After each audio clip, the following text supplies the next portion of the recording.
Hello students, কেমন আছো তোমরা সবাই? আশা করি সবাই ভালো রয়েছো। আজকে আমরা নতুন ক্লাস আরো একটি তোমাদের সামনে নিয়ে উপস্থিত হয়েছি।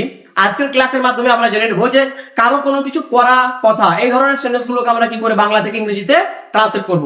চলো আমরা একটা করে এক্সাম্পলের মাধ্যমে জেনে নেব এবং প্রথমে স্ট্রাকচারটা আমরা একটু দেখে নেব। স্ট্রাকচার কি রয়েছে? Subject plus am is are plus suppose to plus ভার্বের base form plus others or object. তো চলো আমরা একটা করে এক্সাম্পলের মাধ্যমে দেখে নিই। তার একটি গল্প বলা উচিত।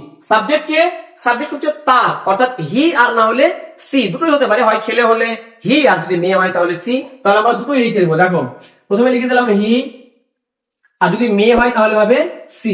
তারপরে কি এম ইজ আর এর মধ্যে একটা আমাকে বসাতে হবে, যেহেতু subject third person singular number, সেহেতু এখানে আমাদেরকে নিতে হবে ইজ। লিখে দিলাম এখানে ইজ হলো। তারপরে স্ট্রাকচার অনুযায়ী আমাকে লিখতে হবে সাপোজ টু লিখে দিলাম সাপোজ টু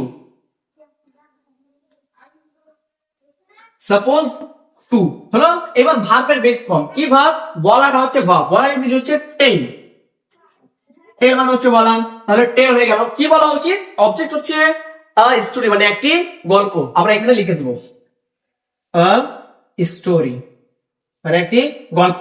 তার একটি গল্প বলা উচিত। He or she is suppose to tell a story, তার একটি গল্প বলা উচিত। নেক্সট আমাদের এক্সাম্পলটা রয়েছে বোনের এখন ভাত খাওয়া উচিত, মানে বোনের ভাত খাওয়া উচিত। সাবজেক্ট কে? বোন, এখানে লিখে দেবো আমরা সিস্টার হলো। সাবজেক্ট সিস্টার লিখে দিলাম। আবার এটার পর আমরা জানি ইজি বসবে, এখানে লিখে দিলাম আমরা ইজ। স্ট্রাকচার অনুযায়ী আবার আমরা লিখে দেবো সাপোজ টু। দেখো লিখা আছে সাপোজ টু লিখে দিলাম আমরা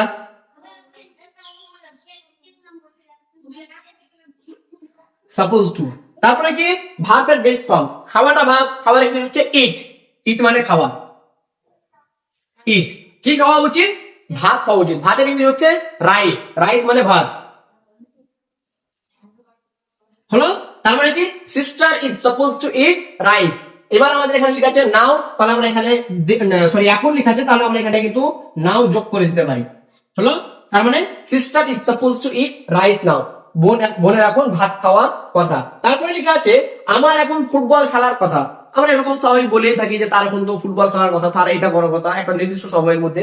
তাহলে আমরা এখানে লেখা আছে সাবজেক্ট হচ্ছে আমার এই ক্ষেত্রে আমার এটা ইংরেজি হবে আই, কারণ মাই কোনোদিন সাবজেক্ট হতে পারে না হলো। আই লিখে দিলাম। এরপরে কি? এম এর মধ্যে একটা বসে দেবো। আমরা জানি যে আই এর পরে বসে এম, লিখে দিলাম আমরা এখানে এম হলো আই এম। স্ট্রাকচার অনুযায়ী লিখে দেবো আমরা সাপোজ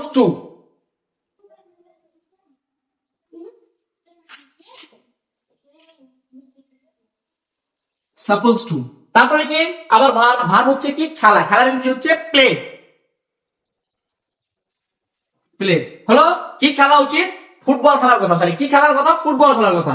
তাহলে আমরা এখানে লিখে দিলাম ফুটবল। দেখে নেবো আমার এখন ফুটবল খেলার কথা।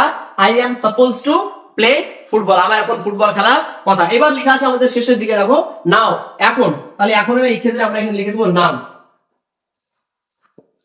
হয়ে গেল। তাহলে I am suppose to play football নাও, আমার এখন ফুটবল খেলার কথা। আশা করি ক্লাসটি তোমাদের সবাইকে ভালো লেগেছে। এরকম আরো ক্লাস পেতে আমাদের চ্যানেলটিকে সাবস্ক্রাইব করে রাখো এবং বেল আইকন প্রেস করে রাখো, যাতে তোমরা নতুন নতুন ভিডিও পেতে পারো। এবং যদি ভালো লেগে থাকে তাহলে অবশ্যই বন্ধুদের সঙ্গে শেয়ার করে